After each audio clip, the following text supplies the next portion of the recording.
leverage. Let's say if you would have chosen a certain leverage with the lot size you use in the same account, how much standard lots can you use? How much micro lots can you use? Those kind of things. Yes, yeah, I understand you, my king. Because I think it's some of the thing that may give me a challenge mostly. But my main thing, my king, is this thing that when you send a signal on H4, I have a problem because sometimes I can't maybe go on M4, H4. Maybe I just want to trade with maybe M5, and then maybe I'm finding a challenge that how do I enter or see that I'm doing a right thing? I don't know. You understand me or what? That sometimes you send the signal on H1 or H4, but me I want to trade maybe with M15, and then I'm struggling on that one. Can you please maybe show me on H4 and then show me that how can you attack this maybe on M15 for just an example? So on H4, the reason why I normally choose H4 in order when I'm taking a screenshot is because of there are lines. These are two red lines that I show off where you can put the stop loss and take profit. Now, when I read those lines, you find out when I'm on 15 minutes or when I'm on a smaller time frame, you cannot be able to see those lines. So in order for me to take a good screenshot for you guys, go into a bigger time frame so that there's everything can be visible there. So it's not a matter of trading decision made based on time frames. It's just a matter of taking a screenshot so that it can be very much clear on your side, so that you can be able to also saw the stop loss indicated with the red line and where we expect the market to go, meaning our take profit indicated with the red line.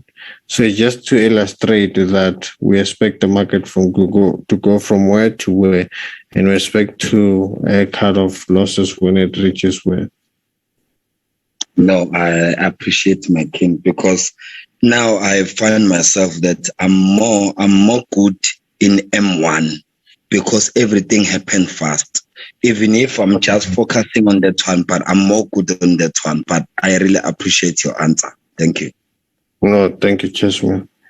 Okay, sure. Let's take I think it was Destiny was about to ask a question.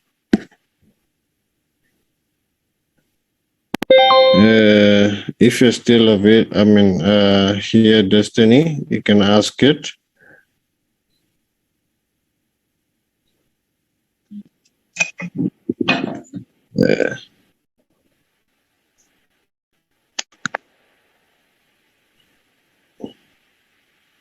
All right. Seems like. All right. Okay. Anyone else can go ahead and ask. How's it going? Yeah. What's up? Cool, man. I just wanted you to check a penny stock for me, if it's possible. Yeah. The ticker is called HOOK. HOOK. Yeah. Hook. Hokiba Pharma. Yeah. This one at the top, ne? Yeah, the top one. Trading on the Nasdaq. All right. Is a company from which country? US. Yeah, it's a US, but it's a penny stock, so I don't know if it would work on the footprint.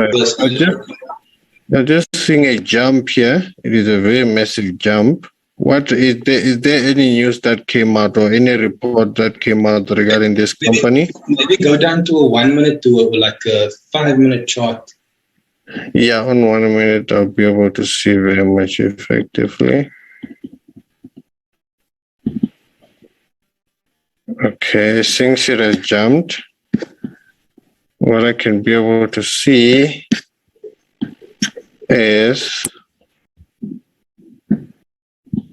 since it has jumped, okay, it went down from there. And again,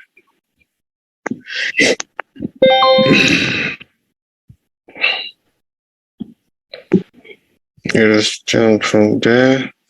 So I think on 5 minutes, we must be able to see a buy divergence, which will be very direct. Oh, yes, there we go. I knew it. So here it is. Yeah, you can expect this thing to be buying. You can just try that out, and you also inform me on how did it go about. So it makes sense to buy this thing. Because I'm sure even 15 minutes must have even crossed and showed the footprint. No, it hasn't. So what you can do is that wait for 50. If 15 minutes can cross to the upside, meaning the two lines can cross, that's when I can be convinced that, okay, this is a very big movement to the upside. So just simply wait for 15 minutes actually. And what you can also do is to be able to draw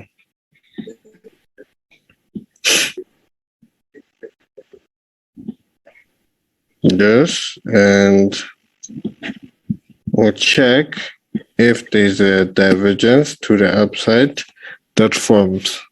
Maybe that 15 minutes that have to formulate after cross, you'll find that that 15 minutes will tend to the upside after there is a divergence on just 1 minute here. So just be patient with it right now. And once you get the answer, that's when you can start making a move there. Thanks so much, Martin. Thanks so much. All right, sure, no problem. What was I planning to do? Okay, I was still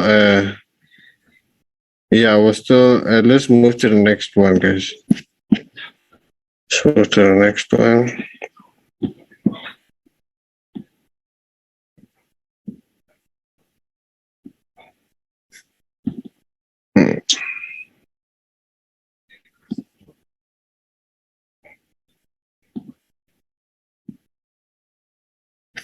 Oh my god.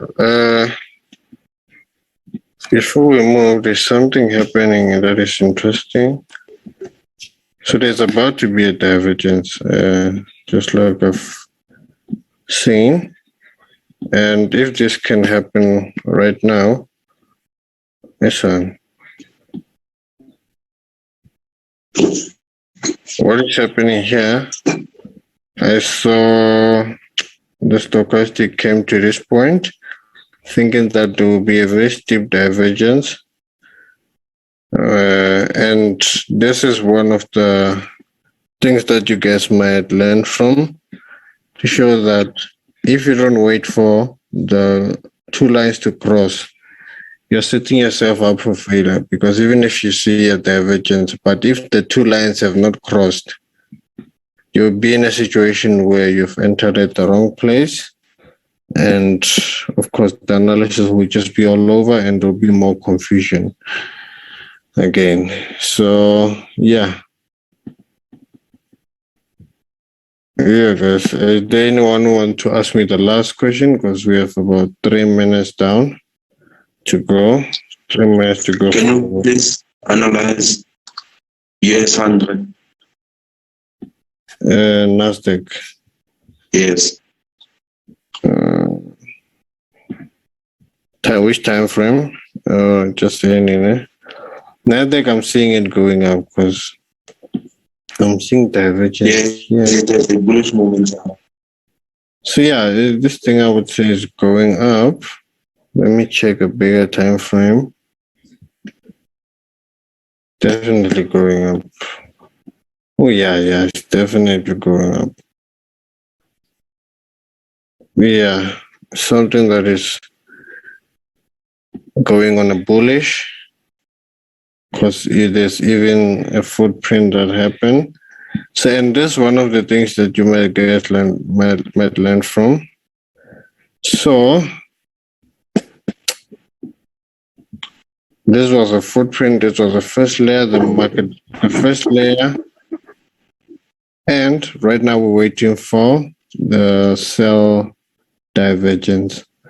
1 minute has not even showed. And you find that by the time 1 minute 1 hour shows us a divergence that is like this.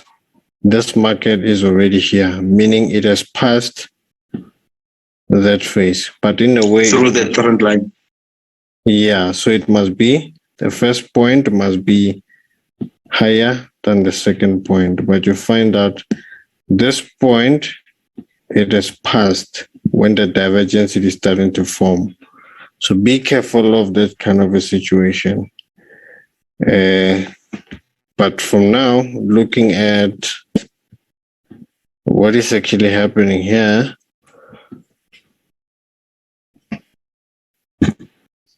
we're looking on a buy. We're looking on a buy because there's a footprint that even got broken on the opposite. The buy footprint in order to take this trade up. And only there, what we can do, we can only draw a footprint there. There's no divergence that we can be able to use here. So it is something that we just have to, it will have to create, let's say, a divergence so that we can add more trades To the upside. to the upside. So yeah, on this one, we should have entered early. And right now, obviously, we should be in profit, but In profits right now. of course, yeah, definitely. Then it just be the matter of continuing, going with it to the upside, and obviously looking for your divergences and everything of that sort.